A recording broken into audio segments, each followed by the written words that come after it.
रात होते ही धनबाद में पुलिस चैन की नींद में सो जाती है और अपराधी सड़क पर घूमने लगते हैं। तभी तो थाना से महज कुछ मीटर दूरी पर, कुछ कदम दूरी पर बीसीसीएल कर्मी को अपराधी चोरी का विरोध करने पर गोली मार देते हैं। जिसके बाद सवाल खड़ा हुआ कि आखिर धनबाद में किसकी सुरक्षा में पुलिस लगी है। तमाम दावे और तमाम बातें सीनियर अधिकारियों के उस वक्त दम तोड़ देती है जब अपराधी खुलेआम वारदात को अंजाम देते हैं। जिसे चाहते हैं उसे गोली मारकर फिर चले जाते हैं। इसके बाद पुलिस नींद से जागती है और जांच शुरू करती है।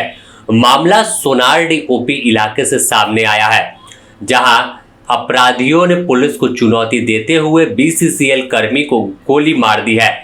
महज थाना से कुछ कदम की दूरी पर बोकारो धनबाद NH32 के किनारे स्थित बीसीसीएल के समरसेबल पंप में घटना हुई है, जहां बताया जा रहा है कि देर रात करीब 2 बजे पंप ऑपरेटर उमेश रविदास को चोरों ने गोली मारी है।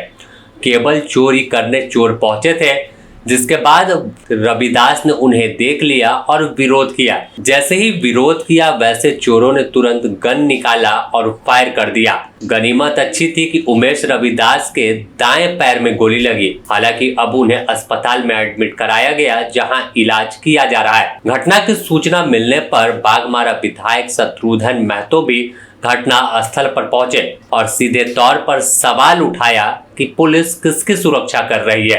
आम तौर पर दावा बड़े बड़े कर दिए जाते हैं, लेकिन हकीकत कोसों दूर है। आज के समय में कोई व्यक्ति सुरक्षित नहीं है।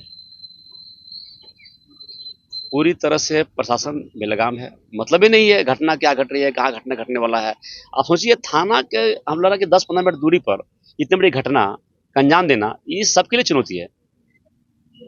थाना के लिए चुनौती है ही, लोगों के लिए चुनौती है।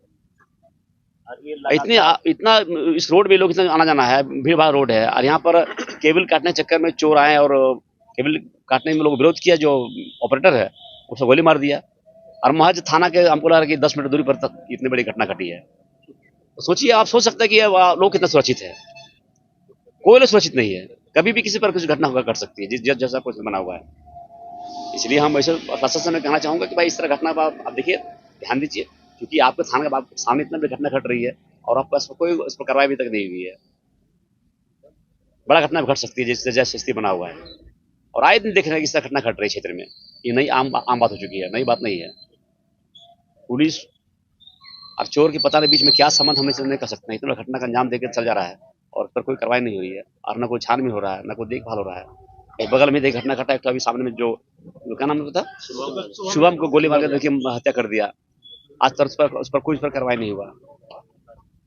तो ये तो घटना बात हो चुका ना। इसलिए हम लोग को सुरक्षित रहना होगा, और यहाँ का लोग सुरक्षित नहीं है। सुरक्षित अब सरकार प्रशासन इस पर क्यों ना ध्यान दे रही है। आए दिन घटना घट रही है, इस पर कहीं नहीं कि सरकार प्रशासन पर ध्यान देना चाहिए। एक घटना पर लगाम होना चाहिए और दोषी पर कार्रवाई होना चाहिए, जो भी लोग हो उस पर शामिल हो। फिलहाल पूरे मामले में अब पुलिस अपनी जांच में जुटी है और दावा कर रही है कि जल्द ही अपराधियों की गिरफ्तारी हो जाएगी। लेकिन एक तरफ लगातार बढ़ते वारदात और चोरी की घटनाओं से तमाम स्थानीय लोगों में डर का माहौल है। उन्हें डर लगता है कि रात के समय कहीं वह निकलेंगे तो हो सकता है अगले चौराहे पर कहीं अपराधी से मुलाकात ना हो जाए, कोई बदमाश से मुलाकात ना हो जाए और वह उन्हें टारगेट कर दे। क्योंकि लगातार घटना ऐसी धनबाद से सामने आ रही है। कभी कोई किसी को गोली मार देता है, किसी को मौत के घाट उतार देता है। तो तमाम चीज़ों को लेकर ज़रूरत है धनबाद में कि पुलिसिंग को और बेहतर किया जाए, और रात के समय जब सड़क पर पुलिस पेट्रोलिंग नहीं दिखेगी तो अपराधी मौज तो काटेंगे ही। और यही वजह है कि आपराधिक घटनाएं लगातार धनबाद में बढ़ती जा रही है। धनबाद से नीरज की रिपोर्ट।